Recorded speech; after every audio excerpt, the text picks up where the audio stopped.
Hey guys, it's Rick from RC. This is part 9 of the Let's Build a Plane series. Now in this episode, we work on this, the power pod. Doesn't look like much, but I'm telling you now, it forms an integral part of the whole build. I'll show you what I mean. That's what she looks like when it's in place. You can see the bigger picture already.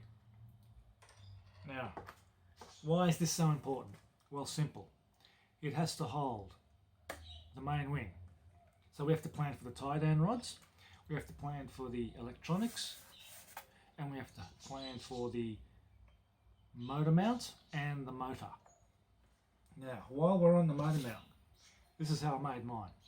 Thanks to an idea I got from Ed from Experimental Airlines, I'm using a piece of 1mm thick aluminium flat bar, which is obtainable from any hardware store. Now it's pretty flexible, but I tell you, when you cut the piece you need, the piece you work with, it's quite rigid. So I cut the size I need, I bent it into shape, and that's the result.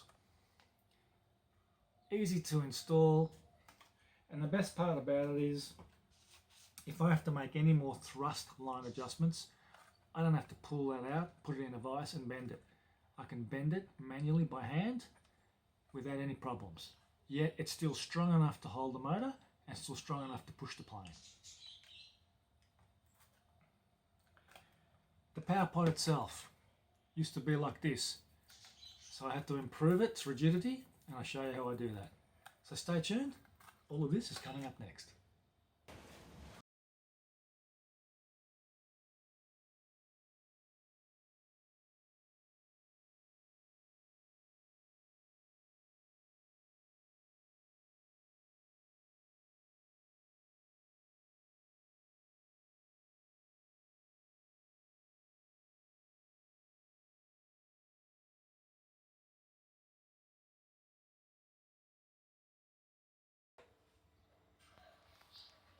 This is the power pod that I have been talking about, and I'm preparing to strengthen it and make it rigid. As you can see, there's too much flex. The main wing has to sit on top of that, and that's going to sit on top of another piece of fuselage, and for my liking it's just not strong enough.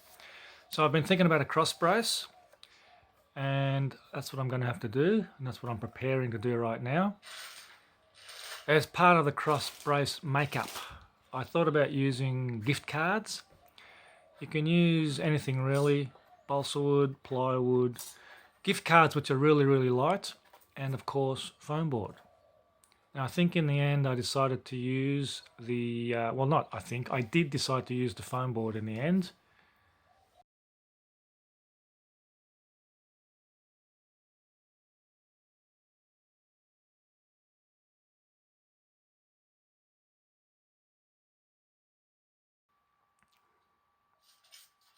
So here I am now preparing to measure and cut out the cross brace pieces which will fit inside that foam tube piece.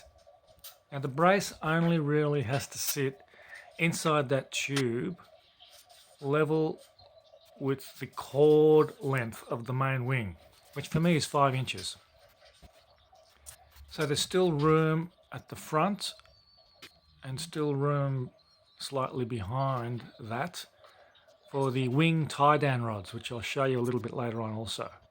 So at the moment I just measured up and getting ready to cut out the cross brace pieces.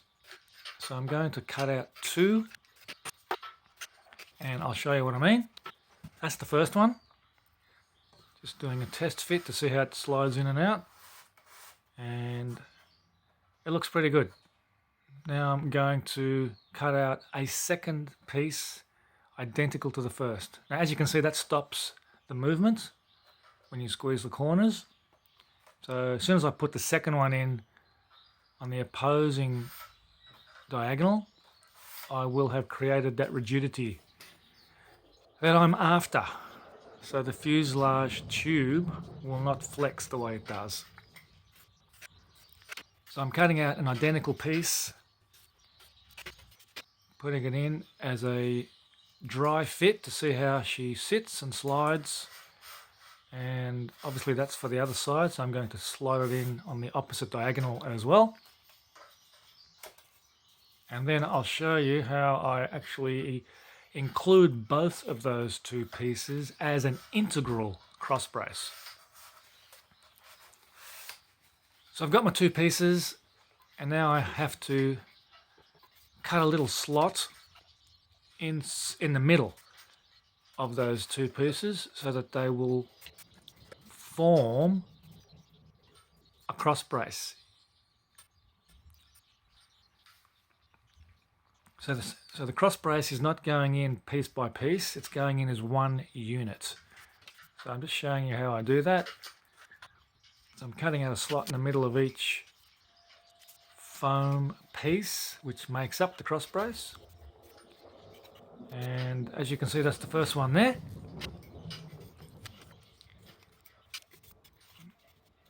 Now I'm preparing to do the same thing with the second piece. And then both of those will slide in nicely and form that rigid cross brace that we're aiming to achieve. And then that whole unit will slide into the fuselage tube and give us the rigidity we're after. This is how the two pieces go together. This is how I have made my foam board cross brace for the fuselage tube.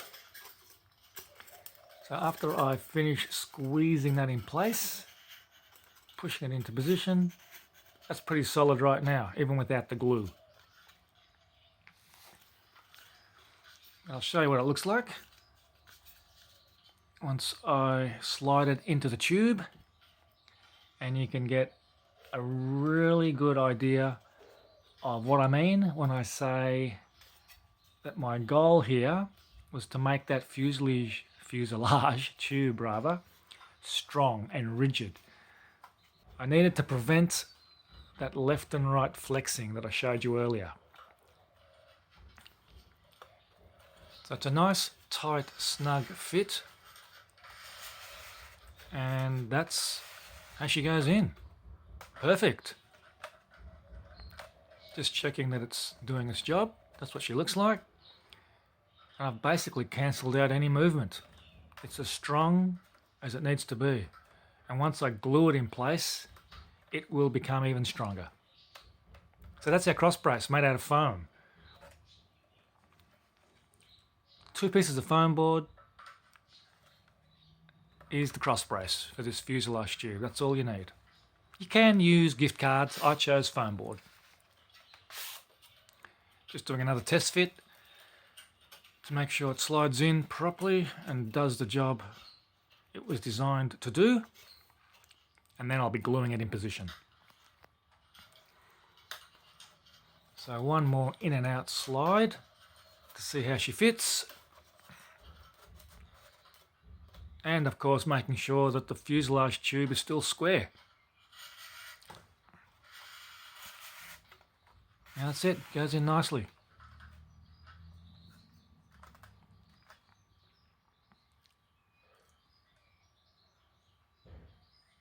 So I've already pre-drilled the holes, but as you can see, I am preparing to put the wing tie-down rods through the fuselage tube. You can use dowel. I've used some carbon arrow shaft leftover scrap pieces that I had. Now the interesting part here is that no matter what you use, whether it's dowel or carbon arrow shaft, you have to make sure that the tension and the force against those tie-down rods does not pull up against the foam and create a bigger hole. So how I've managed to ensure that doesn't happen is by gluing, once again, some gift card in place over the hole. So the gift card will actually stop that rod from pulling through the foam. And that's just an example of what it looks like when it's in there. It's not cut to size yet, but that's the rear wing tie-down rod, just behind the cross brace, as you can see. And another one will be going in on the other side. So that's not going to pull up against the foam anymore, because I've got that gift card in place there, which I'll show you a little more closely in a moment.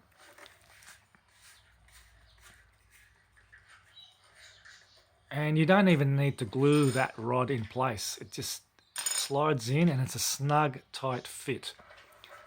So I basically cut a gift card, put a piece in on that side, put a piece in on the other side, cut the hole, and that stops the dowel or the carbon arrow shaft tie-down rod from pulling through the soft foam. I've got another angle of this coming up a bit later on, so you can see it with a little more clarity and a bit more light. I've even used gift cards for the front section, as you can see. One on each side to stop the front tie-down rods from pulling through the foam. And this is an important step. It does depend how you plan on holding the wing down, but if you're going to use a tie-down rod like so, you need to be able to stop it from pulling through the foam under pressure when the elastic bands are tight around them as it pulls as the elastic bands are pulled over the wing.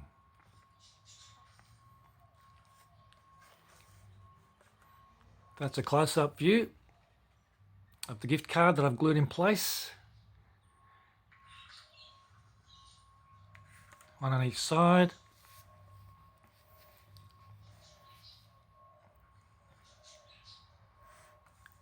And of course, you can see there I've also got the motor mount.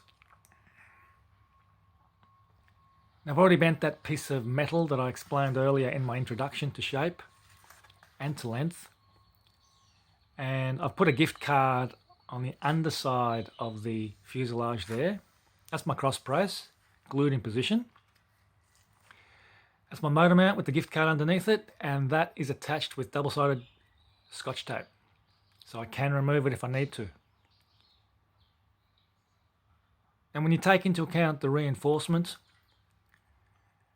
and all the extra gift cards and the glue and the motor mount, I've actually included some default extra weight to the front section of the plane, which will counter some of the tail heaviness that you may experience from time to time. That's the double-sided tape that I used for the motor mount, and that is attached to the back of a gift card. You can probably see that pink section when I angled it upwards a little bit earlier on. So they're the holes for the wing tie-down rods. That's the angle of the motor mount, which is the thrust line angle for the motor. It's about 5 degrees. And this is just a brief little preview of where and how the actual electric motor will sit. So that's the motor with the propeller, and that's where she's going to go, with 4 little bolts at the back. And that's our power pod. Ready to go. That's the motor, that's the angle of the thrust line. It's about 5 degrees, as I said earlier, and it can be adjusted if you need to.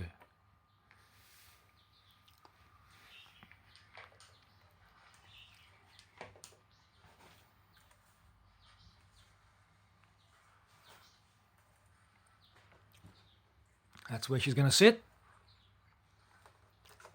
That's how she's going to look.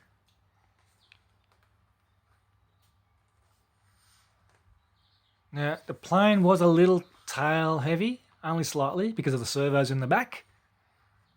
But as I said, with that cross brace and the glue and the gift cards and the glue and the other gift cards at the front and the glue and that aluminium motor mount, I've actually included some default extra weight to that front section, which will offset the tail heaviness. And I'm pretty much almost there with my center of gravity for this plane design. Sometimes you have to add a little extra weight, but I try and make up for it with reinforcement and other things like that. Gift cards, some landing gear, whatever it takes. So it makes the plane more purposeful without adding additional third-party weight just for the sake of it. So this is where the battery will sit. Well, it can sit in that top section. I'm still to decide how I'm going to do that.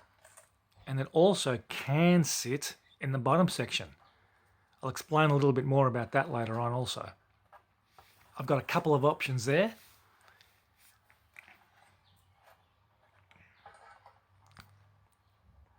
But they're the two areas that I can choose when I'm setting up my electronics. And I'll explain a little bit more about that later also and why.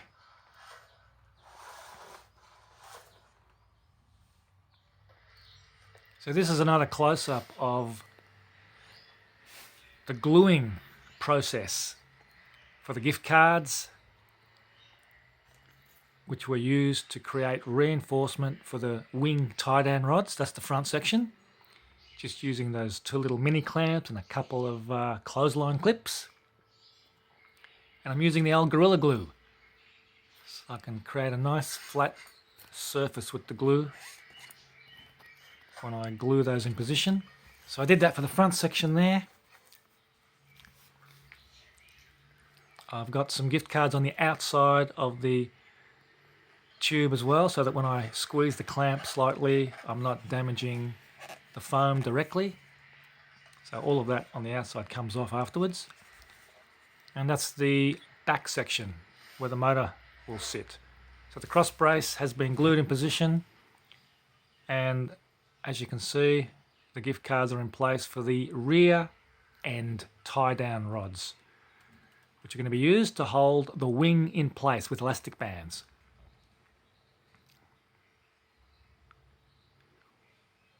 And of course, you can probably make out the motor mount and that pink little gift card that I've used to mount that onto as well. That's the thrust line angle.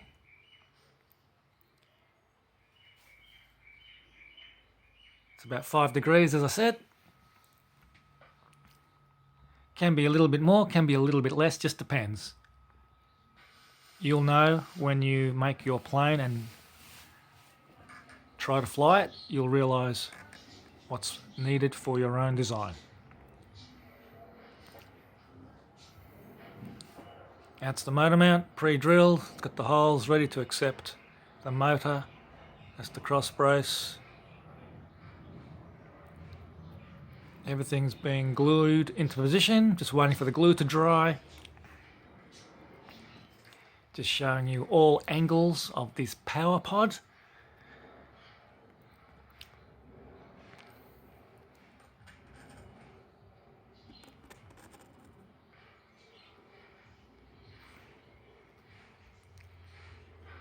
Now I've left the wing tie-down rod in place while I'm gluing those gift cards so that I can see that the rod is actually straight, level and aligned while the gift cards are drying.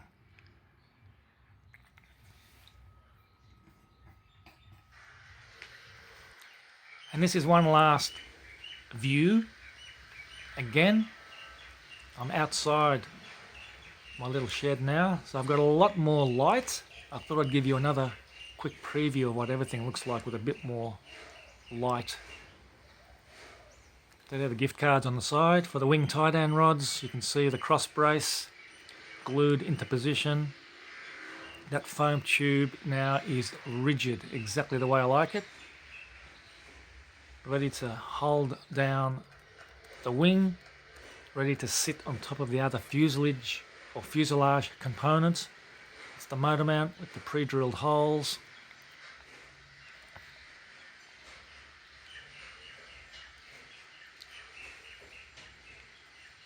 That's the thrust line angle.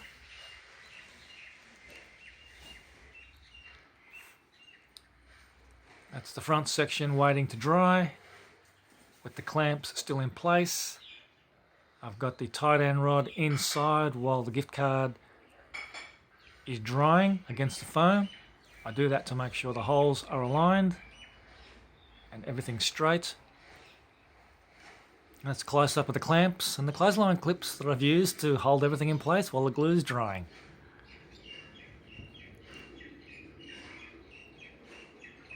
I didn't use hot glue here. I wanted time to make things straight, true and correct. So I needed the extra time to be able to move things slightly, to make sure they were in position correctly.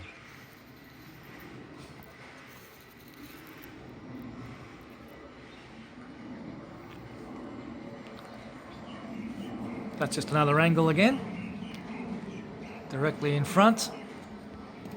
Now there will be a cover on top of that, so you won't see any of that. For now, it's open and the hatch or the cover goes on last. I'll explain a little bit more about that later on also.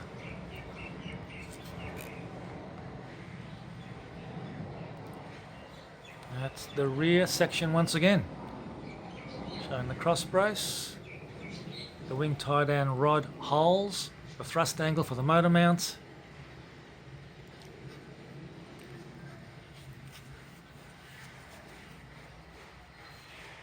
the pre-drilled holes in the motor mount itself. That's where the motor will hang off. And that's our power pod.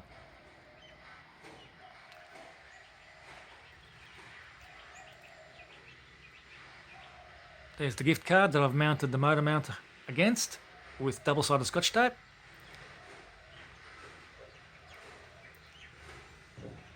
All these techniques I did learn from Ed from Experimental Airlines. So a big thank you goes out to Ed for all this. Plus you learn a lot along the way also, and you modify things for yourself as you learn.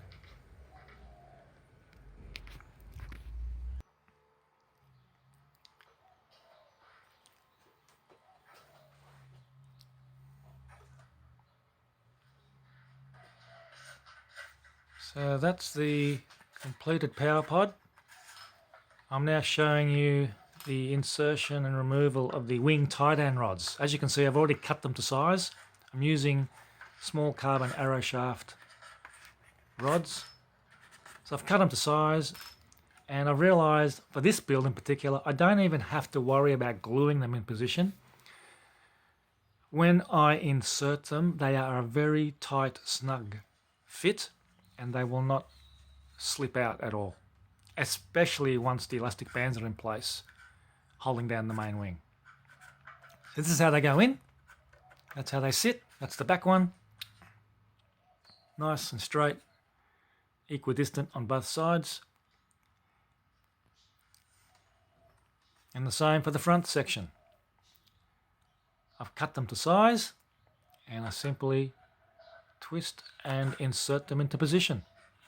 No glue required. It's a nice, tight, snug fit. They're not going to roll out, they're not going to slide out, but they can be removed as required.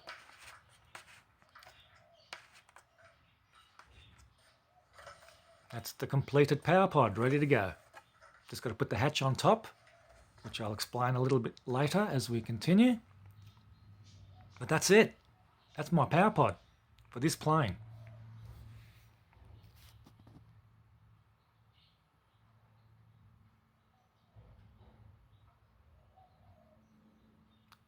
All set and ready to go. Tie-down rods are black, so you won't necessarily see them. They don't stand out, but it doesn't matter. Okay, so my power pod is basically complete. So I've got a cross brace in there, so there's no more diagonal movement. That's where the wing's going to sit. This is where the motor's going to go. Just got to screw it in like so. And that's my motor. I've got a 5 degrees of angled thrust over here. I've used gift cards for all the reinforcing inside here, as I showed you earlier. I've used gift card reinforcing to stop the wing tie-down rods from ripping through the foam as the elastic bands come across. So the pull on this as it comes over the wing isn't going to force itself up through the foam and make that hole any bigger. It's I've used gift card reinforcing inside here, as I showed you earlier too, for the front wing tie downs. This piece is pretty much finished and ready to go.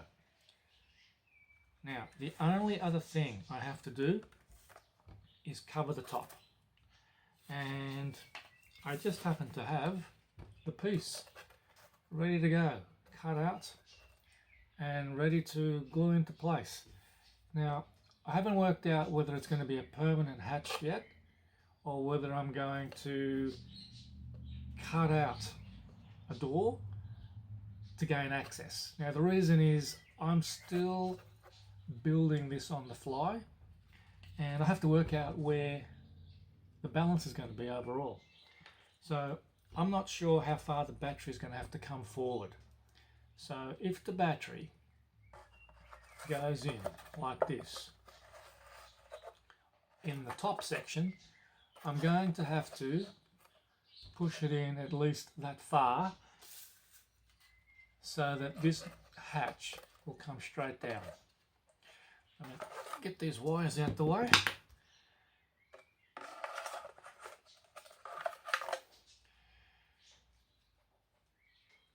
So the battery has a certain depth, and it's going to have to go in at least that far, as you can see.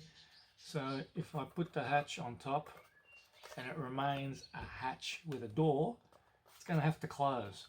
Now, if the balance isn't enough and I need to move the battery forward, then I may need to have the battery here to compensate for the CG that isn't right. I could be a little bit tail heavy still. Now, if I have to have the battery there, I won't be able to close the hatch. It's going to look stupid, or rather silly. So in that case, I may have to put the battery in the bottom section, which I'll show you in a moment. So for now, I'm leaving this as my last piece before I decide how I'm going to do it. It could be a permanent fixture, it could be a hatch with a door. I have to wait and see. Now, I'll just get the other part of the body. So essentially this is my power pod, ready to go. And that's going to sit on top of the other fuselage part.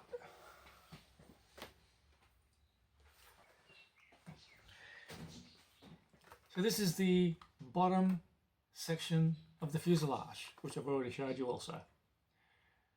Okay, I've got everything in place there. I've used some more reinforcement here.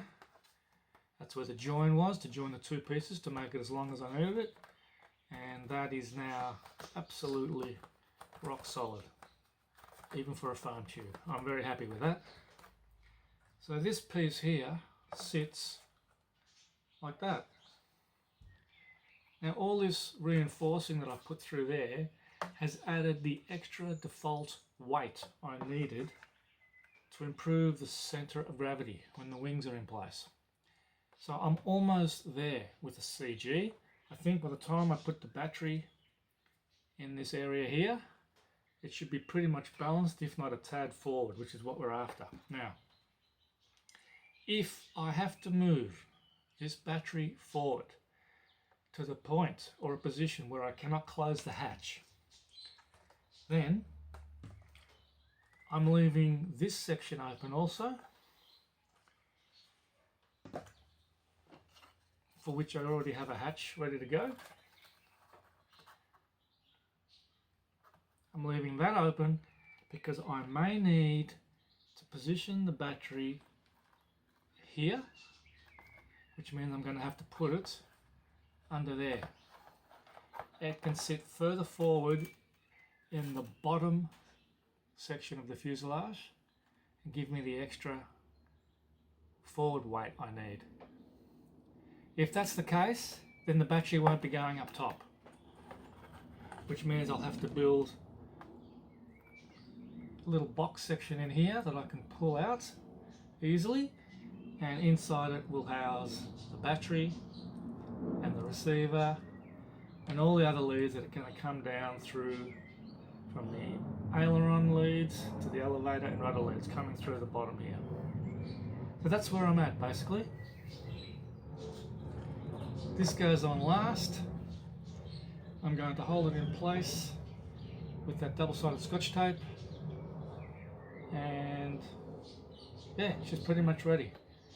Balancing is the final trick, and that's why I haven't made anything else permanent about this as far as the hatches are concerned.